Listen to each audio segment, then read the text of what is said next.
dia bisa tahu uangnya kita masukin berapa. Canggih ya? Curiga dalamnya dan cinci juga nih. Ada yang ngitungin ya? Ya, kalau kafe segini, nggak apa-apa. Tidak, Bang. Mungkin dia cari security yang bisa dibayar murah, makanya cari Oh. security. Tapi jadi security benar ya? Iya. Terus jadi tukang parkir pernah katanya? Iya, jadi Oh, tukang ya? parkir. Karena kebetulan tempat yang saya tinggal tuh memang tempat ini parkiran. Apalagi kalau misalkan orang Arab ini misalkan lagi ada acara kondangan gitu, itu semua ngumpul-ngumpul. Al apa gitu-gitu. Semuanya ada, sampai Al Ghazali ada tuh. Tapi menurut Anda, siapakah komika yang paling tidak lucu di Indonesia? Waduh, harus jawab loh, Pi. Kebutuhan tayangan loh. Aduh, ayo lo. Ayo lo, Aduh, Bang. Jangan mentang-mentang orang timur, ayo.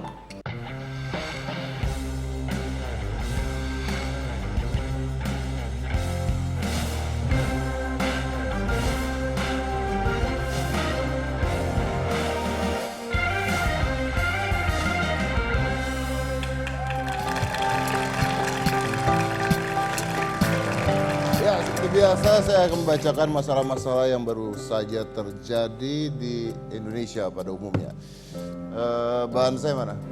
Maaf Pak, saya ini soalnya Pak, lagi sibuk nulis materi Pak. Materi apa? Materi buat stand up. Hah? Kamu ngapain mau jadi komika tuh? Yes, soalnya Pak belakangan ini tuh ya marak banget komedi-komedi itu dibanjiri oleh komika-komika. Kan sekarang tuh lagi menjamur banget stand up komedi. Di sini stand up komedi, di sana stand up komedi. Di Hitam Putih juga kan Pak pernah ada segmen kabar kabur yang dibawa ini juga komika-komika. Oh, iya, Jadi iya, saya mau iya. belajar Pak gitu. Terus kamu tipe yang mana? Tipe komika yang mana? Kan ada yang kayak siapa namanya yang Mukanya datar. Yang mukanya datar. Ipul. Ipul mah yang jelek mukanya. Itu karakter. Itu karakter. Dia jual tampang, Pak. Jelek kok karakter. Ipul Ipul mukanya jual datar. tampang. Terus ada Mongol. Mongol jual apaan? Jual. Oh iya apa ya? Dia jual apaan? Dia deketin orang aja kabur. Dia bisa kecopet terus, Pak. Terus- Nah, nanti bisa terus ada guru acting-acting kamu ada gitu. ngajarin nggak? Ada, guru saya Siapa? banyak. Salah satunya ini guru saya yang mau tampil sekarang, Pak. Dia ini terkenal dengan membawakan aibnya sendiri, Pak. Gimana sih? Terkenal dengan membawakan aibnya sendiri, Oh, guru saya. Susah nyari duit ya? Susah, Pak, harus bongkar. Bapak mau tahu Iya, siapa coba, guru saya? coba. Langsung aja. Tepuk tangan untuk Ernest Prakasa. Ada.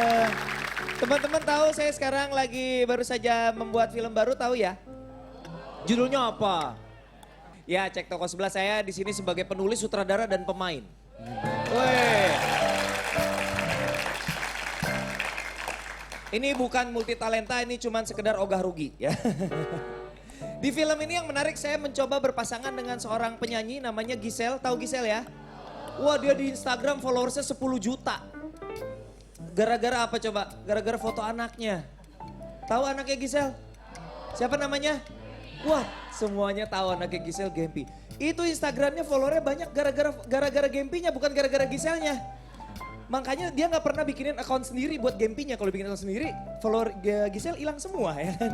Saya bilang sama Gading, Ding, gue mau main film nih sama istri lo, nanti agak ada peluk-peluk dikit nggak apa-apa ya gitu ya. Itu salah satu kenikmatannya menjadi pemain film ya, boleh meluk-peluk istri orang ya.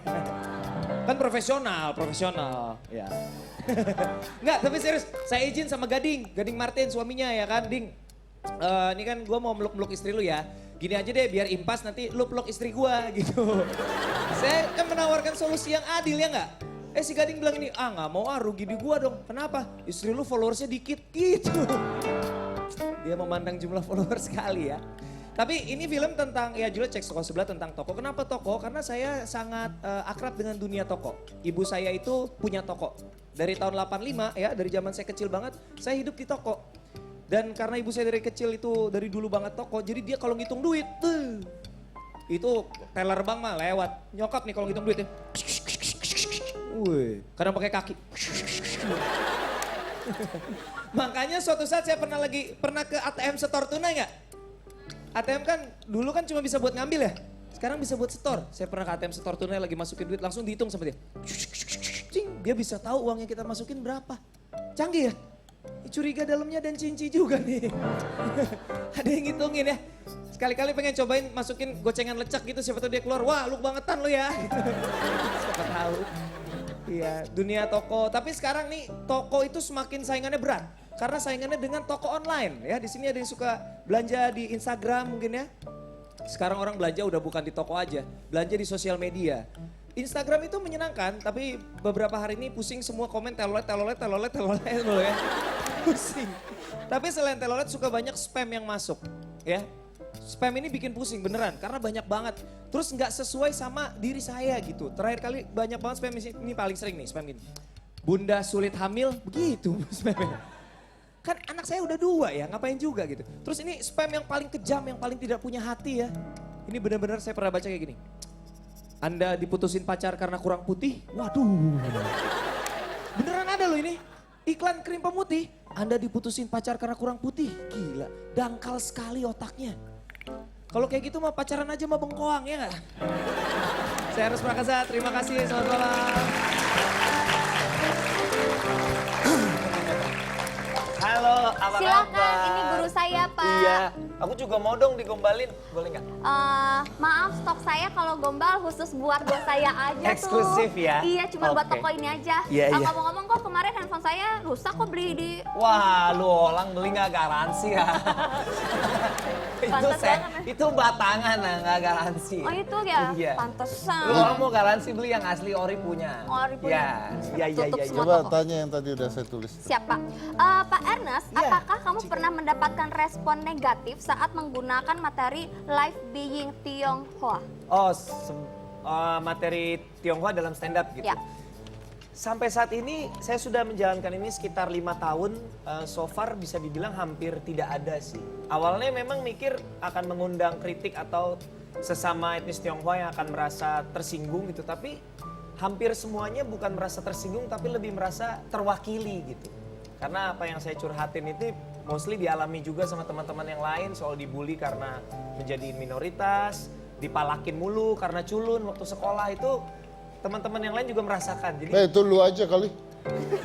Gua malakin orang. iya. Iya, saya kan dulu cemen, Pak. Oh, iya. Sampai sekarang sih, tapi sekarang cemen tapi agak beken dikit gitu ya, mending lah. Jadi cerita-cerita kayak gitu orang tuh bukan marah tapi malah merasa, "Oh iya itu gue banget, gue juga ngalamin." Gitu. Tapi kenapa bahannya harus menggunakan etnis tersebut? Sebenarnya bukannya sengaja bahan harus etnis dijadikan bahan, tapi lebih karena kita bercerita tentang apa yang kita alami gitu kan. Jadi kalau ceritanya itu sesuatu yang dekat, yang natural, yang benar terjadi itu biasanya di panggung juga orang bisa lihat ketulusannya dalam bercerita tuh kelihatan gitu. Kalau kita cerita yang jujur orang bisa nilai gitu dibandingkan cerita yang nyari lucunya aja gitu. Yaudah sekarang lagi rame apa, yaudah bahas itu aja deh yang penting lucu. Orang bisa ngerasain ada ketulusan yang berbeda gitu. Oke, kalau gitu berarti materi itu selalu dari pengalaman sendiri ya? Biasanya begitu, hampir Oh selalu. gitu. Iya. Lalu nih Pak Ernest ini membuat pertunjukan stand up, Ya. khusus komika-komikanya itu adalah pelawak Tionghoa. Iya, saya Kenapa? pernah bikin. Itu tahun 2013, judulnya Ernest Prakasa and the Oriental Bandits. Itu tujuannya cuma satu sebenarnya, karena pengen nunjukin bahwa stand up komedian yang Tionghoa bukan cuma gue doang, ada loh teman-teman yang lain gitu. Oh, ngajak Jadi teman. ngajak teman biar rame. Jadi kalau dikeroyok ada temennya Iya. gitu kan. Jadi ada 4 orang lain. Kita berlima waktu itu bikin show di Gedung Kesenian Jakarta. Bulan Februari tahun 2013 itu persis malam sebelum Imlek besoknya. Oh gitu. Iya. Terus banyak emang yang orang-orang Tionghoa itu Banyak, pelawak. rame banyak. Oh gitu. Banyak, kita banyak pakai istilah-istilah Chinese juga, orang-orang jadi pada merasa kayak berada di rumah sendiri gitu. Iya. Kalau November 2013 Illucinati. Illucinati itu apa sih? Kan Illucinati? itu sebenarnya ngejok aja kan, katanya kan ada perkumpulan rahasia orang-orang Yahudi di Amerika namanya Illuminati. Ya. Itu diplesetin jadi Illucinati, versi Cinanya gitu. Perkumpulan Oh, baru ngeh. plesetan aja. Plesetan aja. Illuminati jadi Illucinati. Ya. Oh. Baik Pak, Ya. ini saya akan menanyakan sedikit gimana ya? Boleh saya tanyakan Pak? Boleh. Intinya adalah gimana rasanya hidup sebagai orang Tionghoa Sekarang, atau orang Chinese di Indonesia. era sekarang. Era sekarang dan era dulu. Wah kalau sekarang mah udah enak banget lah. Puji Tuhan bersyukur sekarang Indonesia udah jauh banget lebih baik. Dulu kan tahun 80-an gitu, saya lahirnya tahun 82 ya teman-teman, udah lumayan tua juga gitu. Itu masih sangat kental politik Orde Baru yang orang Cina tuh dagang aja udah gitu. Udah aja macam-macam bisnis aja, dagang aja gitu. Kalau sekarang bisa jadi komedian, bisa bikin film, bisa jadi politisi, bisa jadi macam-macam gitu. Profesinya bisa segala macam. Saya tanya ya, Ernest kan sekarang kalau misalnya Ernest ngejokes, ngelucu, ngomong misalnya nih, orang Tionghoa ini kalau jalan mataharinya terang banget kayaknya. Karena sipit-sipit gitu, contohnya Iya, gitu. iya, contohnya. iya. Tapi berani nggak lu pada saat di panggung ngomong misalnya, orang Papua ini kalau Oh jalan... iya jangan Pak, mati saya. Jangan. Itu ada orang Papua. Iya jangan Pak, enggak itu dia tadi bukan saya. Lo kan bukan. saya nanya, berani nggak ada bilang, Nggak, jangan. kenapa? Nah Anda kok berani menghina-hina orang-orang keturunan Nggak, Tionghoa, gini. tapi Anda nggak berani menuju ke ras yang lain Karena gitu. kalau bercanda soal etnis, soal golongan, itu harus ngebecandain diri sendiri memang. Makanya kan kita lihat kayak di Amerika gitu, banyak banget stand up comedian kulit hitam ngebahas tentang malangnya atau nasib mereka sebagai orang kulit hitam di Amerika. Tapi mana mungkin komedian bule ngebahas itu gitu, jadi rasis gitu. Sama halnya di sini. Saya ngebahas tentang Chinese, Boris Bokir ngebahas soal orang Batak gitu. Dituker ya nggak bisa, berantem pasti. Digebukin orang saya pulang dari sini. Pak jangan Pak. Kecuali Bapak mau jagain saya sampai rumah. Saya ada orang Papua buat jagain. Nah iya aja. Ini stereotyping nih, stereotyping. Intinya adalah dalam berkomedi kalau Iya. kita mau membicarakan sesuatu lebih baik itu terhadap diri sendiri. Betul, diri sendiri, apa yang kita ketahui, apa yang kita kuasai dan bukan identitas, apa yang menjadi identitas kita gitu. Bukan keluar ya. Bukan punya orang, gitu. Oke. Bahaya. Oke, bahaya. Berarti kalau misalkan ini enakan bongkar aib sendiri gitu ya? Iya, karena bongkar aib sendiri kan orang lain nggak mungkin marah kan dibongkar Berarti aib gua nggak bisa jadi stand up. Kenapa? Gua nggak punya aib. Oke. Saya berarti kaya banget kalau jadi stand up Pak. Kenapa? Aibnya aib banyak. Bisa banget jadi Oke. materi Pak. Ya Setelah Pak, ini saya punya siapa? ada satu komika lagi yang sering berbagi keunikan wilayah timur Indonesia sebagai materi stand up-nya Pak. Boleh. Baiklah, setelah yang satu ini kita akan undang lagi komika yang lainnya, jadi tetap di Hitam Putih.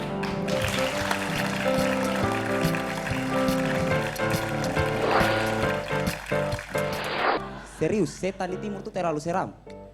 Coba kalian lihat orang timur, masih hidup saja sudah seram tuh. Bagaimana kalau dia jadi setan? Seram sekali teman-teman.